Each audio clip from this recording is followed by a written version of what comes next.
দৰ্শক সকলোকে ধন্যবাদ জনাইছোঁ। প্ৰিণ্ট মিডিয়াৰ হওক বা ইলেক্ট্ৰনিক্স মিডিয়াই হওক, আজিৰ এই আপোনালোকে যে আহি পেলাই উপস্থিত হ'ব পাৰিছোঁ আমাৰ কেন্দ্ৰীয় MTBC অফিচত থকাৰ কাৰণে প্ৰথমতে সকলোকে ধন্যবাদ জনাইছোঁ। তো আজি আমি সংবাদ মেল পাতাৰ মূল উদ্দেশ্যটো হ'ল, নিশ্চয় আপোনালোকেও জানিছে ইতিমধ্যে যোৱা 23 তাৰিখ এপ্ৰিলত যিটো তৃতীয় পৰ্যায়ত যিটো নিৰ্বাচন, এই নিৰ্বাচনত আমাৰ কোকৰাঝাৰ সমষ্টিৰ এটা পলিং ষ্টেচনৰ ওচৰত আমাৰ এপছুৰ কৰ্মীসকল বা APPL কৰ্মীসকলে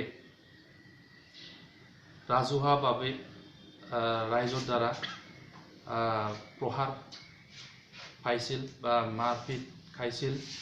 তো তেখেতসকলে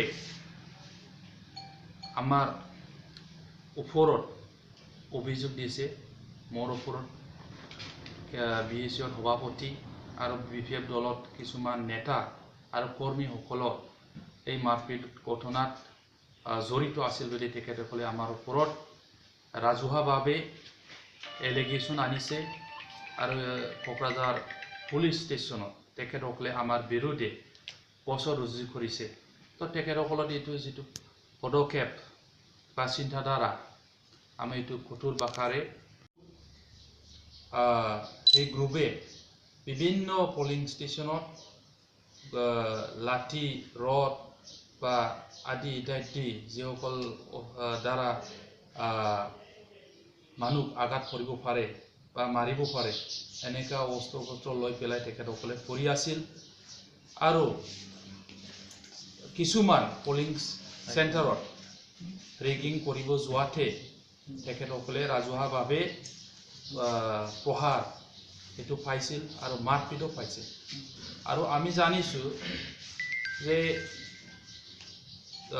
সেই ঘটনাত আমাৰ কোকৰাঝাৰত এজন ব্যক্তি যে BPF দলৰ লগত জড়িত বা অলপ সামাজিক কামবোৰত জড়িত, বেলিপেং নাৰ্জাৰী, তেখেতসকলে ৰাস্তাত গাড়ী ৰখাই পেলাই প্ৰহাৰ কৰিছিল, মাৰপিট কৰিছিল বুলি শুনিছোঁ। আৰু তেখেতসকলে বেলিপাং আৰু ইয়াত সতীৰ্থ এজনে কোনোৰকম এই জাগাৰ পৰা পলায়ন কৰিব পাৰিছিল। তো তেখেতসকলে উল্টাকে এতিয়া আমাৰ ওপৰত দোষ চাপি দিয়াটো খুব নিন্দনীয় আৰু দুৰ্ভাগ্যজনক বুলি আমি ভাবিছোঁ। আৰু সেইকাৰণে তেখেতসকলক আমি কঠোৰ ভাষাৰে গৰিহণা দিছোঁ।